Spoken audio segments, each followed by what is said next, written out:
नमस्कार प्यारे साथियों।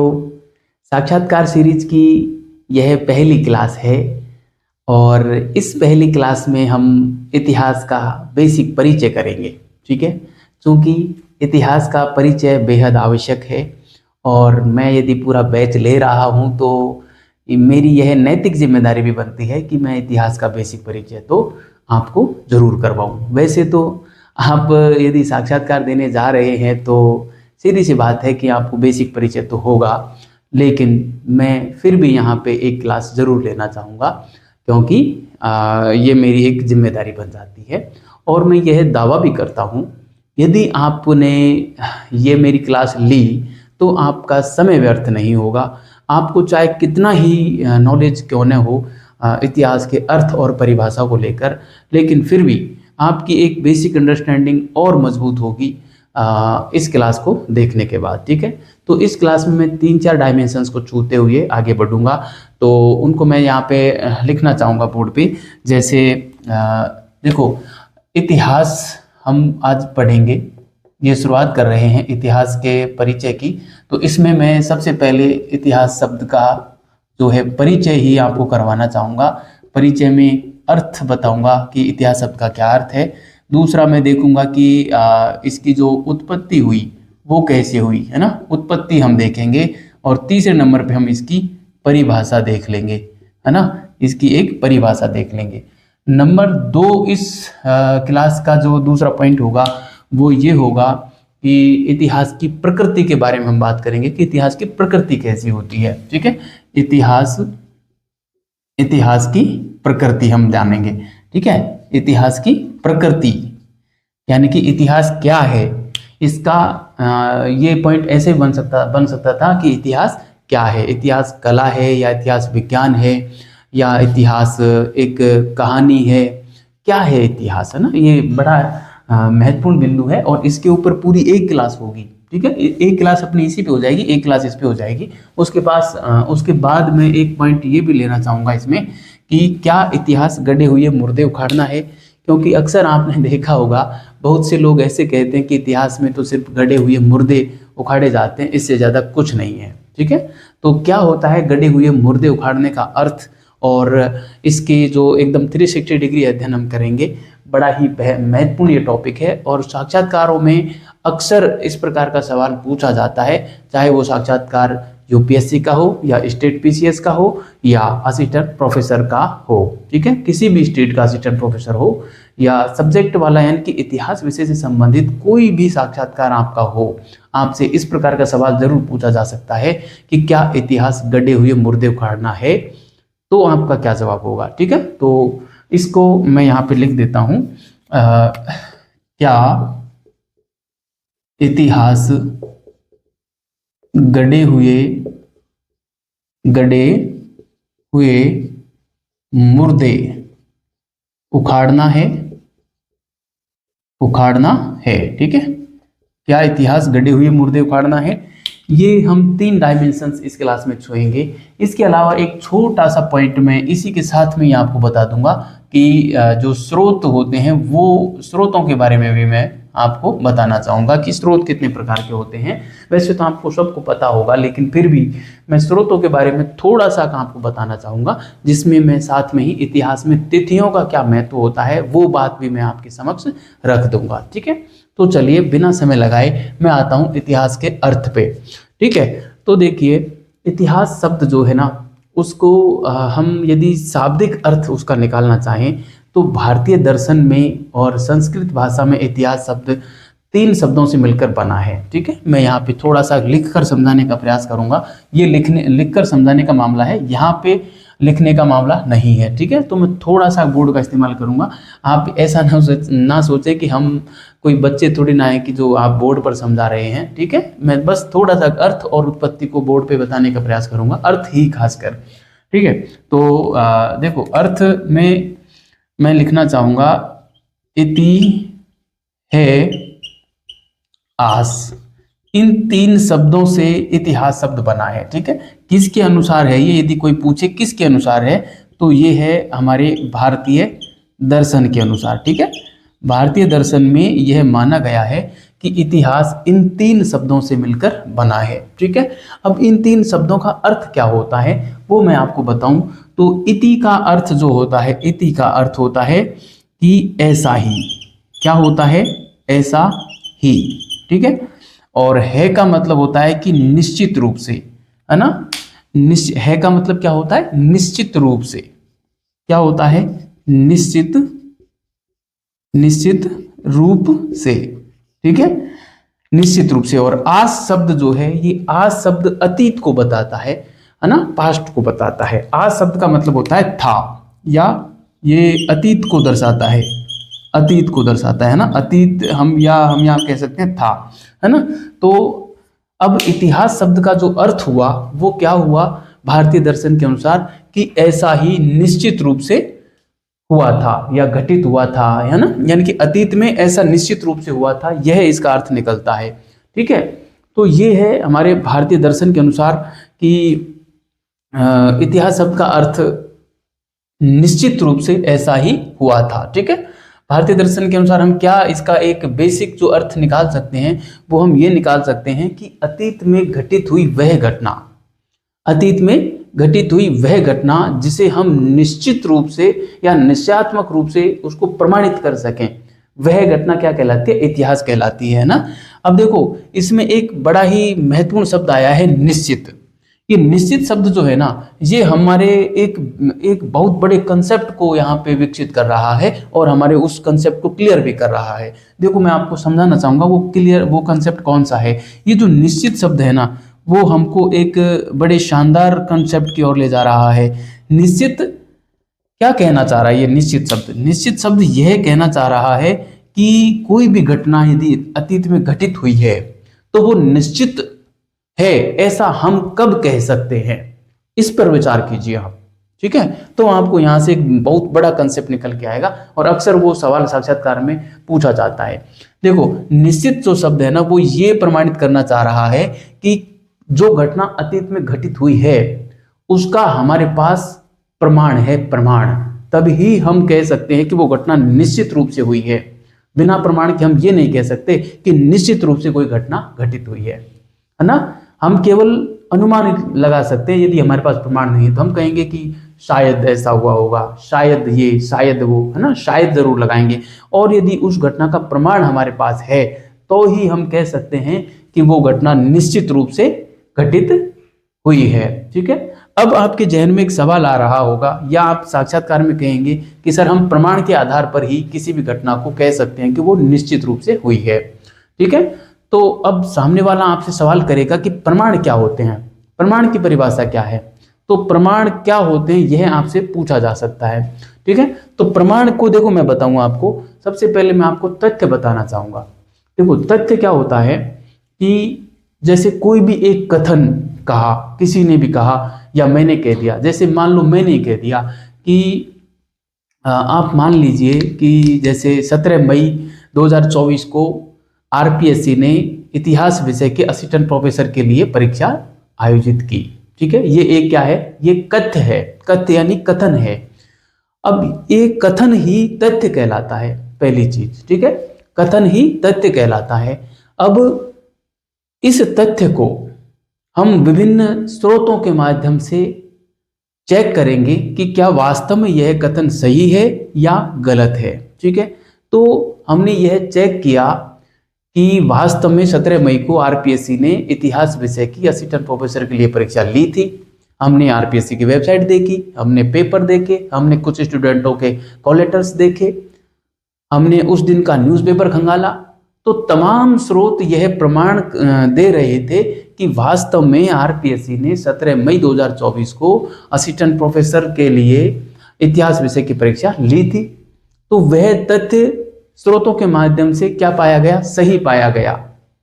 ठीक है, तो वह तथ्य क्या बन गया? प्रमाण बन गया। समझे आप? और यदि वो तथ्य गलत पाया जाता तो वह तथ्य बन के रह जाता, प्रमाण नहीं बनता। और जो तथ्य प्रमाण बन जाता है वही इतिहास में स्थान पाता है।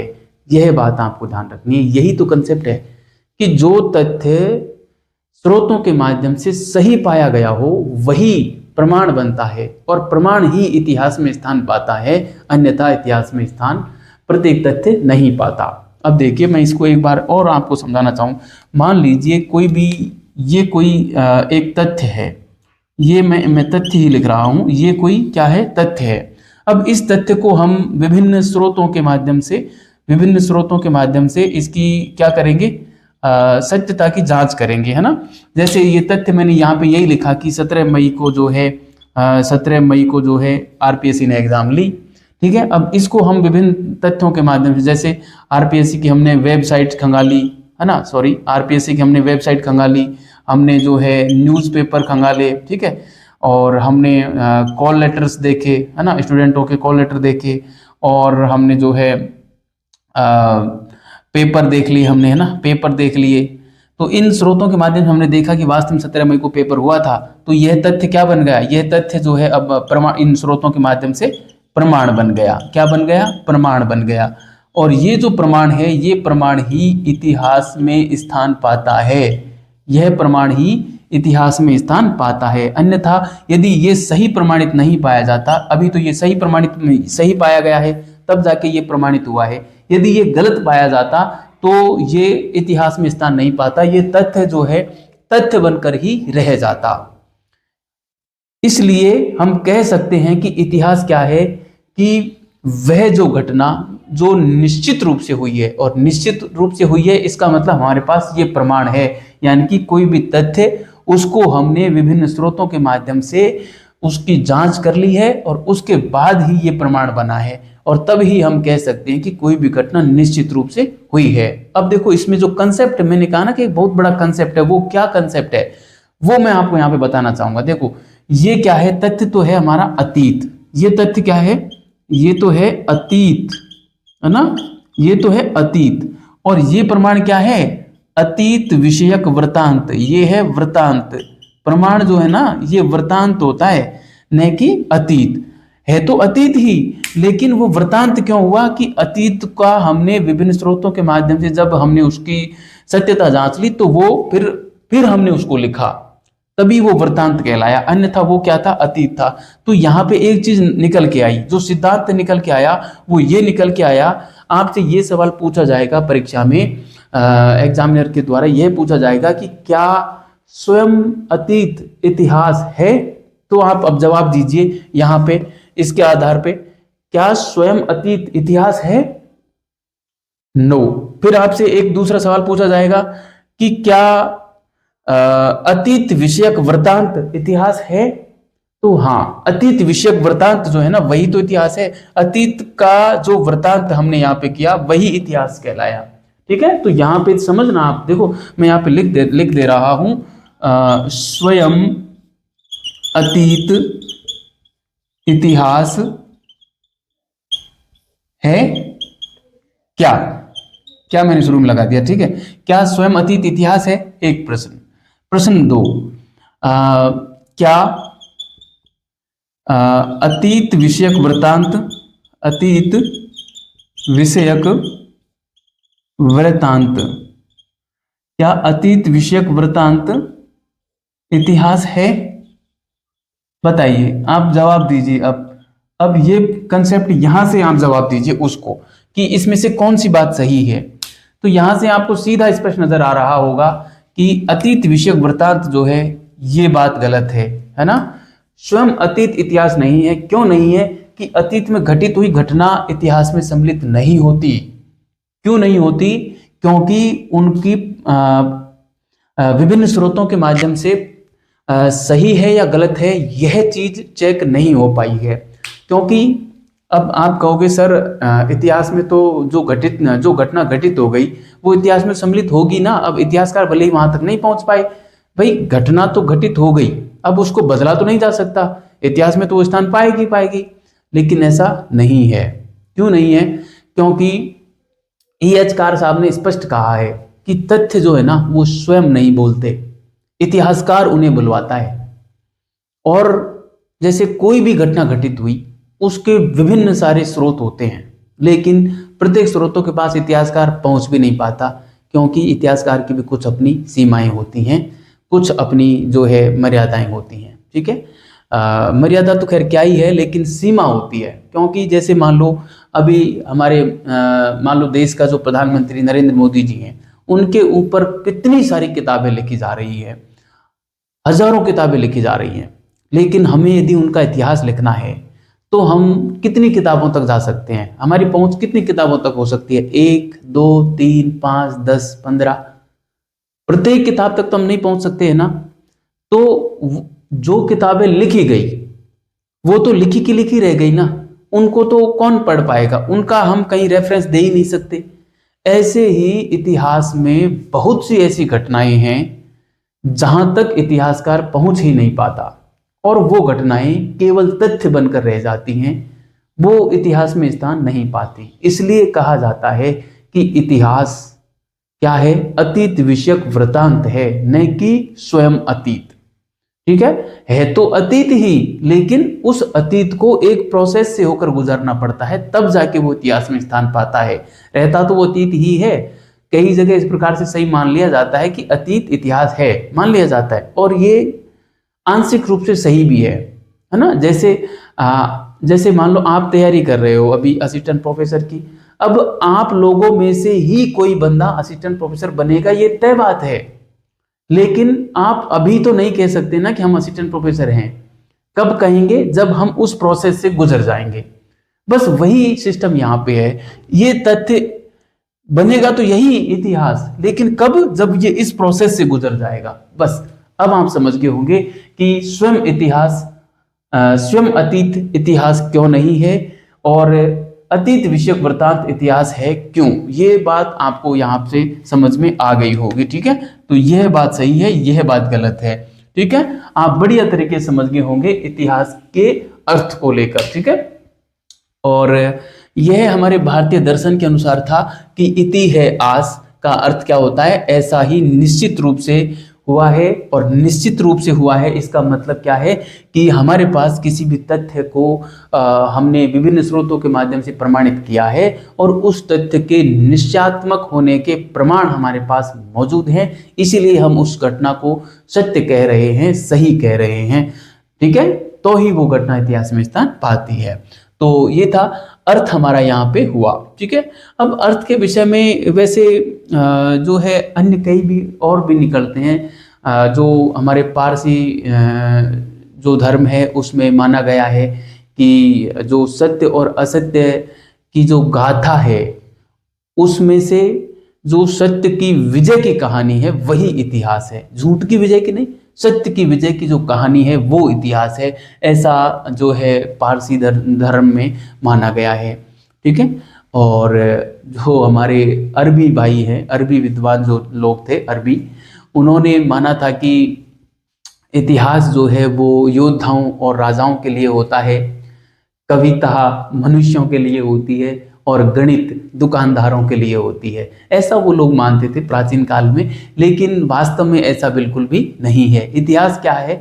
इतिहास तो वो घटनाएं इतिहास में स्थान पाती हैं। अब देखो एक ये बात भी है कि प्रत्येक घटना इतिहास में स्थान इसलिए भी नहीं पाती, इतिहास में सिर्फ उन्हीं घटनाओं को स्थान दिया जाता है जो प्रत्यक्ष या अप्रत्यक्ष रूप से मनुष्य को प्रभावित करती हों। ठीक है, प्रत्यक्ष या अप्रत्यक्ष रूप से जो मनुष्य को प्रभावित करती है ना, वो घटनाएं ही इतिहास में स्थान पाती हैं। ठीक है, अन्यथा अन्य सारी घटनाएं जो अपने अपने सब्जेक्टों में बढ़ जाती हैं उस हिसाब से। ठीक है, तो ये था इतिहास का अर्थ हमारा यहाँ पे पूरा हुआ। मैं बात करूं अब इतिहास शब्द की उत्पत्ति कैसे हुई। ठीक है, इतिहास शब्द की उत्पत्ति की हम बात करें तो इतिहास जो है एक शब्द चलता है यूनान में, हिस्टोरिया। ठीक है, एक यूनान में एक शब्द चलता है हिस्टोरिया। उस हिस्टोरिया शब्द से और इतिहास शब्द की उत्पत्ति मानी जाती है, हिस्ट्री शब्द की उत्पत्ति मानी जाती है, और हिस्ट्री से ही हिस्ट्री का ही जो हिंदी रूपांतर है वो माना जाता है इतिहास। ठीक है, अब देखिए हिस्टोरिया शब्द का फिर अर्थ क्या होता है। हिस्टोरिया शब्द का अर्थ क्या होता है? अब ये देखो यूनान में प्रचलित था हिस्टोरिया शब्द, है ना, और यूनान में इसका अर्थ लिया जाता था कि मानवीय अतीत के अन्वेषण से प्राप्त ज्ञान जो है ना वो है हिस्टोरिया। क्या है? मानवीय अतीत जो है उसके अन्वेषण करने से जो हमको ज्ञान मिला वही इतिहास है। देखो यही बात निकल के आ रही है। ये अतीत है, जैसा कि मैंने यहाँ पे बताया, अतीत, वो भी किसका? मानवीय अतीत। ठीक है, मानवीय अतीत के अन्वेषण से, अब उसका हमने अन्वेषण किया, उस अन्वेषण से हमको जो मिला, प्राप्त ज्ञान जो हुआ, वही इतिहास है। वो शब्द निकलता है हिस्टोरियास का अर्थ, है ना। हिस्टोरिया का अर्थ क्या हुआ कि मानवीय अतीत के अन्वेषण से प्राप्त ज्ञान। ठीक है, कैसे, उसको मैंने यहाँ पे फिर समझा दिया कि अतीत है हमारे, कोई भी तथ्य जो है वो अतीत होते हैं, उनका अन्वेषण हमने किया, विभिन्न स्रोतों के माध्यम से उसकी सत्यता की जांच की, और जो तथ्य सत्य पाया गया वो हमारा क्या बन गया? प्रमाण। और प्रमाण को हमने स्थान दे दिया कहाँ पर? इतिहास में, वही इतिहास बन गया। ठीक है, तो इसी से निकला है, ये हिस्टोरिया का अर्थ था एक तरीके से। ठीक है, और हिस्टोरिया से ही बना है हिस्ट्री, और हिस्ट्री को हम बोलते हैं हिंदी में इतिहास। ठीक है, गोविंद चंद्र पांडे हमारे बहुत बड़े विद्वान हुए हैं। गोविंद चंद्र पांडे ने अपनी एक पुस्तक लिखी थी, इतिहास स्वरूप एवं सिद्धांत। उसमें बताया था कि यूनान में एक शब्द चलता था हिस्तोरे, एक शब्द चलता था हिस्तोरे, जो एक विशेषज्ञ के लिए प्रयोग में लिया जाता था। कैसा विशेषज्ञ? जो घटनाओं के बीच मध्यस्थता करता था, या वाद विवाद की मध्यस्थता करने वाला जो एक विशेषज्ञ होता था, उसके लिए हिस्तोरे शब्द चलता था। ऐसा हमको गोविंद चंद्र पांडे अपनी पुस्तक इतिहास स्वरूप एवं सिद्धांत में बताते हैं। ठीक है, तो इस हिसाब से इतिहास का जो अर्थ निकलता है वो यह निकलता है कि मध्यस्थता विवादों के बीच मध्यस्थता करने वाला जो होता है ना, वो होता है इतिहासकार, है ना। वहां से इतिहासकार की जो है एक अर्थ हमको कौन बताते हैं? गोविंद चंद्र पांडे जी बताते हैं। ठीक है, अब अंग्रेजी भाषा में भी जो हिस्ट्री शब्द है वो कब से प्रयोग होने लगा, यह भी कई बार पूछा जा सकता है, क्योंकि हिस्ट्री जो शब्द है मूल रूप से तो यूनानी भाषा का है ना, यूनानी भाषा का है, जिसको हम ग्रीक भी बोलते हैं। ठीक है, लेकिन अंग्रेजी में हिस्ट्री शब्द का जो प्रयोग किया गया वो पहली बार 1390 में किया गया था। ठीक है, अंग्रेजी में हिस्ट्री शब्द का जो प्रयोग किया गया वो पहली बार 1390 में किया गया, जिसका जो अर्थ था हिस्ट्री शब्द का अंग्रेजी भाषा में, वो उस जमाने में घटनाओं की गाथा के रूप में लिया गया था। ठीक है, किसके रूप में? घटनाओं की गाथा के रूप में लिया गया था। अब आपसे इस प्रकार का कोई तथ्यात्मक सवाल पूछा जाना मुझे मुनासिब नहीं लगता, लेकिन फिर भी मेरे बताने का कर्तव्य बनता है कि मैं बैच ले रहा हूं तो ऐसे तथ्य भी बताऊं कि अंग्रेजी में पहली बार इसका प्रयोग किस अर्थ में हुआ, ऐसा आपसे पूछा जा सकता है। अर्थ किस अर्थ में हुआ ये पूछा जा सकता है ना। तो अंग्रेजी में हिस्ट्री शब्द का जो प्रयोग हुआ था पहली बार, वो घटनाओं की गाथा के रूप में हुआ था और 1390 में हुआ था। यह आंकड़ा जो है ना, ये डेट कई किताबें मैंने इसकी पढ़ी लेकिन नहीं मिली थी, जिनको हम बेसिक कंपटीशन के लिए पढ़ते हैं। लेकिन मैंने उत्तराखंड ओपन यूनिवर्सिटी की एक पुस्तक थी, वो मैंने पढ़ी, तो उसमें मेरे को ये एग्जैक्ट डेट मिली थी, है ना। मैं आपको स्रोत बता रहा हूँ, क्योंकि आप सामान्य किताबें देखोगे तो उसमें ये तिथि नहीं मिलती। ठीक है, और अब देखो इतिहास जो है घटनाओं की गाथा के रूप में तो हिस्ट्री शब्द का प्रयोग अंग्रेजी में हुआ, लेकिन 15वीं शताब्दी तक आते आते, ये 14वीं शताब्दी का अंतिम समय था 1390, लेकिन 15वीं शताब्दी में आते आते हिस्ट्री शब्द का जो प्रयोग हुआ वो अतीत की घटनाओं का लिखित वृत्तांत के रूप में होने लगा, है ना। अतीत की घटनाएं जो हैं या अतीत के लिखित वृत्तांत के रूप में हिस्ट्री शब्द का प्रयोग 15वीं शताब्दी में होने लगा अंग्रेजी में भी। ठीक है, और इतिहासकार शब्द जो आया वो इतिहास विषय में जो शोध करता थे उनके लिए वो लगभग हमको 16वीं सदी में जाके आया था। ठीक है, इतिहासकार शब्द जो आया वो कब आया? 16वीं सदी में। मैं बताऊं एग्जैक्ट डेट तो 1531 में पहली बार इतिहास विषय में शोधकर्ता को इतिहासकार कहा गया था। यह बात भी आपको ध्यान में रखनी है। ठीक है, तो आप इन दोनों को समझ गए होंगे, इतिहास का अर्थ और उत्पत्ति। देखो उत्पत्ति में ही मैंने ये पहली बार हिस्ट्री शब्द का प्रयोग, अच्छा ये बात और है, हिस्ट्री शब्द का पहली बार जो प्रयोग किया गया था यूनान में किया गया था और वो हेरोडोटस के द्वारा किया गया था। ये बात भी आपको ध्यान रखनी है ना। हेरोडोटस ने किया था, और हेरोडोटस ने किस अर्थ में किया? वो किया था अनुसंधान या खोज के अर्थ में। ठीक है, तो अब देखो हेरोडोटस ने अनुसंधान या खोज के अर्थ में इतिहास शब्द का प्रयोग क्यों किया, ये सवाल आपसे पूछा जा सकता है। ये भी इंटरेस्टिंग और दिलचस्प सवाल है कि आखिर हेरोडोटस ने खोज या अनुसंधान के रूप में ही इतिहास शब्द का प्रयोग क्यों किया। तो विद्यार्थियों, इसके पीछे एक बड़ा ही टेक्निकल मैं रीजन दे सकता हूँ। देखो, इंसान की शुरू से ही यह फितरत रही है कि यह अपने वर्तमान दुखों से छुटकारा पाना चाहता है और सुख की ओर गमन करना चाहता है। ठीक है। और आप महसूस कीजिए, आपका जो बचपन था कितना प्यारा था। हर किसी को हर किसी को अपना बचपन प्यारा लगता है। ऐसे ही यदि हम हमारे अतीत को याद करते हैं ना, तो बड़ा ही हमको मतलब खुशनुमा महसूस होता है। ऐसे ही जब हेरोडोटस ने बैठे बैठे ये सोचा कि मेरे पूर्वज क्या करते थे, या मैं बचपन में कैसा था, मेरे पूर्वज क्या करते थे, तो एक बेसिक सा प्रश्न उसके जहन में आया, एक जिज्ञासा पैदा हुई। और उस जिज्ञासा ने हेरोडोटस को मजबूर किया अपने अतीत को जानने के लिए, अनुसंधान करने के लिए, खोज करने के लिए कि मैं मेरे अतीत का अनुसंधान करूं, मैं मेरे अतीत की खोज करूं कि इसमें आखिर हुआ क्या था। और उसी के वशीभूत इतिहास का प्रादुर्भाव हुआ। उसने हिस्ट्री शब्द का प्रयोग किया। तो आप कह सकते हैं कि हिस्ट्री शब्द का प्रयोग हेरोडोटस ने अनुसंधान के लिए ही क्यों किया, खोज के लिए ही क्यों किया, क्योंकि आप कह सकते हैं कि बैठे बैठे मनुष्य के जहन में एक बेसिक सा सवाल आया कि मेरे पूर्वज क्या करते थे। बस इस प्रश्न ने ही इतिहास का प्रादुर्भाव करवा दिया, और हेरोडोटस ने भी हिस्ट्री शब्द का प्रयोग इसी अर्थ में इसीलिए किया। ठीक है। तो उत्पत्ति में मैंने आपको बढ़िया तरीके से बता दिया है कि इतिहास की उत्पत्ति और अर्थ दोनों बता दिया है। ठीक है। अब हम आते हैं परिभाषा पे। अब देखो, अर्थ हमने देखा, उत्पत्ति हमने देखी। अब इन दोनों के आधार पर, अर्थ और उत्पत्ति के आधार पर, यदि हम इतिहास शब्द की परिभाषा निकालना चाहें तो हम इतिहास शब्द की क्या परिभाषा दे सकते हैं। ठीक है। देखो, वहां पर आपसे परिभाषाएं दो प्रकार से पूछी जा सकती हैं। पहला जो प्रकार होगा वो प्रबल संभावना है कि वैसा ही आपसे पूछा जाएगा, वो है कि आपके अनुसार इतिहास की परिभाषा क्या है। मैंने अभी तक इतिहास विषय के 2 साक्षात्कार दिए हैं और दोनों में ही मेरे से यह सवाल पूछा गया है कि इतिहास क्या है। ठीक है, इतिहास की परिभाषा बताइए। तो आपसे भी यह सवाल पूछा जा सकता है। तो देखिए, अब हम अर्थ और उत्पत्ति के आधार पे हम एक ऐसी परिभाषा बताना चाहेंगे जिससे लगभग जो है इतिहास को अपने में समेटती हो। वैसे मैं आपको बता दूं कि आज तक इतिहास की ऐसी कोई परिभाषा नहीं है जिस पर इतिहास के सभी विद्वान और उस पर सहमत रहे हों। ठीक है।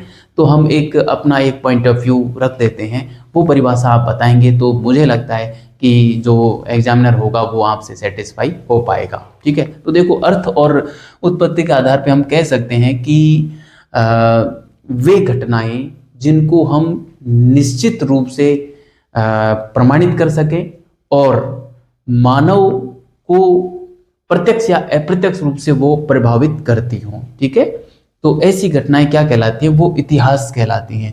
यानी कि मैं फिर से आपको बताना चाहूँ कि वे घटनाएं जो मानव जीवन को प्रत्यक्ष या अप्रत्यक्ष रूप से प्रभावित करती हों तथा उन घटनाओं को हम निश्चयात्मक रूप से प्रमाणित कर सकें, इतिहास कहलाती हैं। ठीक है। इस प्रकार की परिभाषा आप दे सकते हैं।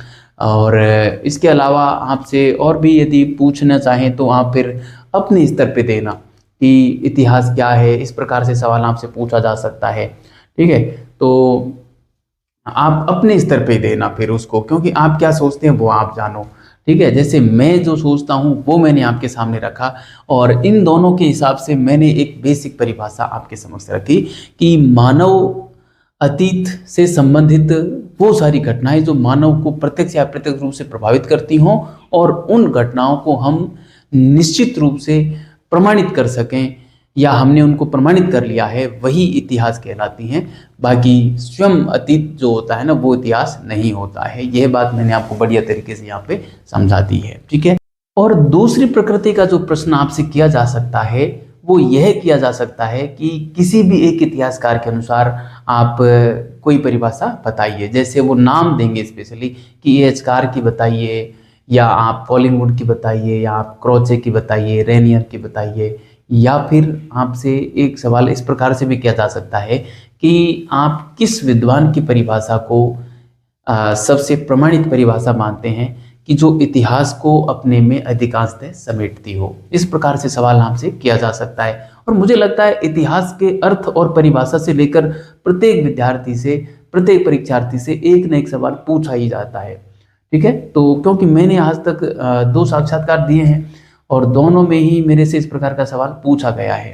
ठीक है, तो मैं आपको यहाँ पे बताना चाहूँगा कि जो परिभाषा है इसमें आपसे ये पूछा जाए कि किस विद्वान की परिभाषा से आप सहमत हैं कि ये इतिहास को लगभग समेटती है, तो उसमें आप E.H. कार साहब का नाम दें, क्योंकि E.H. कार की जो परिभाषा है ना वो काफ़ी प्रमाणित परिभाषा मानी जाती है और अधिकांश विद्वान उसको इतिहास के परिभाषा को लगभग समेटते हुए मानते हैं। ठीक है, तो इतिहास की परिभाषा E.H. कार के द्वारा क्या दी गई है, वो यह दी गई है कि E.H. कार साहब ने कहा था कि इतिहासकार और तथ्यों के बीच अंतर संबंध प्रक्रिया तथा अतीत और वर्तमान के बीच एक अनवरत संवाद ही इतिहास है, ऐसा E.H. कार ने कहा था। ठीक है, तो अब वहां से आपसे ये पूछा जा सकता है क्रॉस क्वेश्चन के रूप में, आपने इस परिभाषा को ही क्यों चुना, आखिर ऐसा इसमें क्या है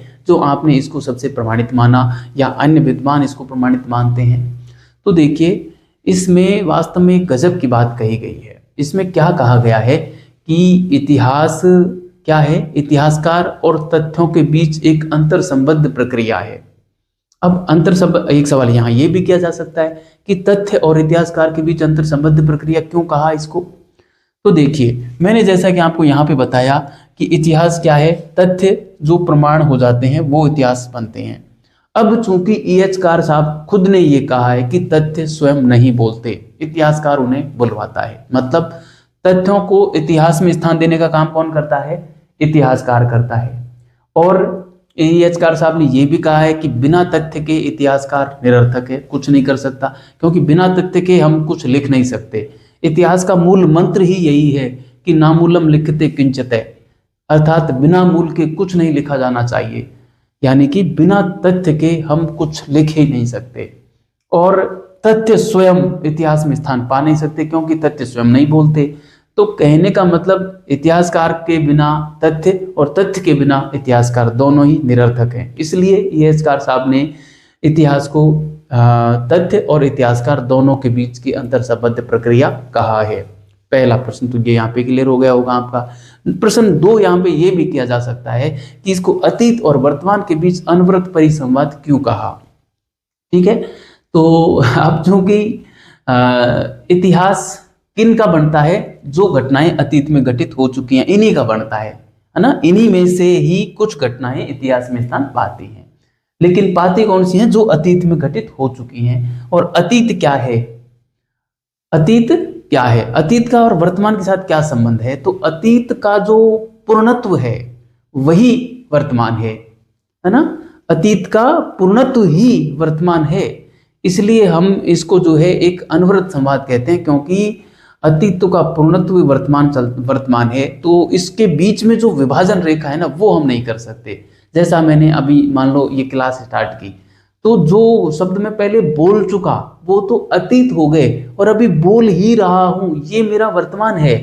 और भविष्य में क्या बोलूंगा कोई पता नहीं है ना, भविष्य का तो कोई पता ही नहीं है। इसलिए E.H. कार साहब ने भविष्य की बात नहीं की यहाँ पे, और ये एक कमी भी है। वैसे पता होना चाहिए, एक इतिहासकार को भविष्य का पता होना चाहिए, तभी तो हम इतिहास की प्रामाणिकता को सिद्ध कर सकते हैं। ये E.H. कार साहब की कमी है कि इन्होंने भविष्य की बात नहीं की, है ना। जबकि इतिहासकार जो होता है वो हमारे वर्तमान को संवारता है अतीत को पढ़कर, और भविष्य को सुखद बनाता है। ऐसी परिभाषा डेवी ने कही है ना। इतिहास को पढ़ने का उद्देश्य वो मैं जो यहाँ पे हम पढ़ेंगे ना, क्या इतिहास गढ़े हुए मुर्दे उखाड़ना है। यहाँ पे मैं इसको बेहतरीन तरीके से और बताऊंगा आपको, है ना। तो आप ये परिभाषा वाला पॉइंट आपको समझ में आ गया होगा। अब देखो, बहुत सारे विद्वान हैं, उनकी परिभाषा आप अपने स्तर पे कि आपको कौन सी परिभाषा वहाँ पे बतानी है, ऐसा पूछा जा सकता है कि आपको किस विद्वान की परिभाषा अच्छी लगती है। तो आप कोई एक परिभाषा या दो परिभाषा बढ़िया तरीके से तैयार करना, उसके सही और गलत दोनों पक्षों को रखना कि इसको आपने स्वीकारा है तो क्यों स्वीकारा है, और इसको अन्य विद्वानों ने नकारा है तो क्यों नकारा है। ठीक है, ये दोनों चीज आपको रखनी है। ईएचकार की मैंने बता दी और खुद की परिभाषा भी मैंने बता दी, जो आपके अनुसार पूछी जानी है और आपके अनुसार आपको बतानी है। ठीक है, तो प्यारे साथियों, इस क्लास को मैं यहीं रोक रहा हूँ और यहाँ से आगे का जो मामला है इस पे पूरी एक क्लास और हो जाएगी, आधा घंटे की, इतिहास की प्रकृति पर संभवतः है। और यदि नहीं होगी तो हम दोनों को मिलाकर एक कर लेंगे, फिर तीनों को एक ही कर लेंगे। ठीक है, तो इस प्रकार से आज की क्लास को मैं यहीं रोकता हूँ। कैसा लगा ये सेशन आपको, ये मुझे जरूर बताना। धन्यवाद।